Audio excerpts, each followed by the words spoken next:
बिस्मिल्लाहिर्रहमानिर्रहीम। अस्सलाम वालेकुम। आज हम डिस्कस करेंगे कि लेट फाइलर का जो सा कॉन्सेप्ट था, जो हमने लास्ट वीडियो में डिस्कस किया था कि लेट फाइलर एफबीआर ने ख़त्म कर दिया हुआ है। आप अगर अपनी वेबसाइट जाके चेक करते हैं एफबीआर के पोर्टल पे, तो वहाँ पर उन्होंने बता दिया हुआ है कि 1 नवंबर 2024 के अंदर जिसने भी रिटर्न फाइल अपनी 31 अक्टूबर तक कर ली थी, उन सबको एफबीआर ने फाइलर कर दिया हुआ है। आप देख रहे हैं आसान टैक्स, मैं हूं मोहम्मद नईम अशरफ। चलते हैं अपने टॉपिक के ऊपर। आज हम डिस्कस करते हैं कि जो लेट फाइलर का जो कंसेप्ट है, जो एफबीआर ने हमें बताया था कि हम इसके अंदर थोड़ी चेंजिंग करेंगे, और वो उसने वाकई किया है। उसके अंदर ये किया उन्होंने कि जिस जिस पर्सन ने अपनी जो रिटर्न फाइल थी वो उस 31 अक्टूबर तक कर ली थी, उन सबको 1 नवंबर का जब उन्होंने अपना स्टेटस जाके चेक किया तो उन सबका जो स्टेटस है वो एक्टिव आ रहा था।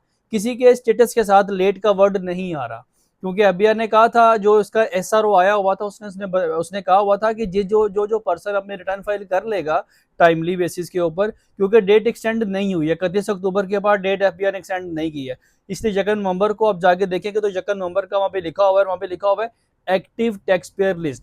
उसके अंदर जितने भी पर्सन हैं जिन्होंने अपनी रिटर्न फाइल टाइम पर कर ली थी, उन सब का जो स्टेटस है वो एटीएल में आ रहा है।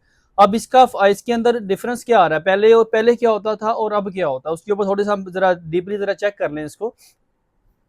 पहले ये होता था 30 जून 2024 तक, मैं आपको बताता हूँ कि 30 जून 2024 तक क्या हो रहा था हमारे साथ, कि जब कोई पर्सन न्यू टैक्स पेयर जब अपने आप को रजिस्टर्ड करवाता था, उसको एटीएल में आने के लिए 6 से 7 माह वेट करना पड़ता था।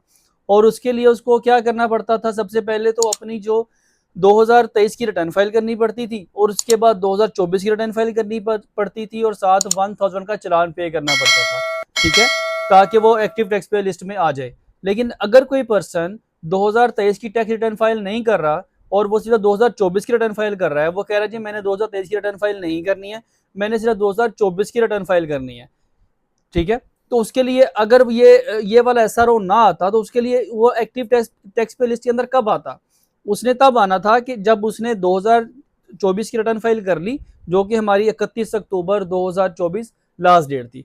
उसने जब रिटर्न फाइल अपनी कर ली, तो उसने जब एटीएल लिस्ट में आना था, उसने आना था यकम अप्रैल 2025 में।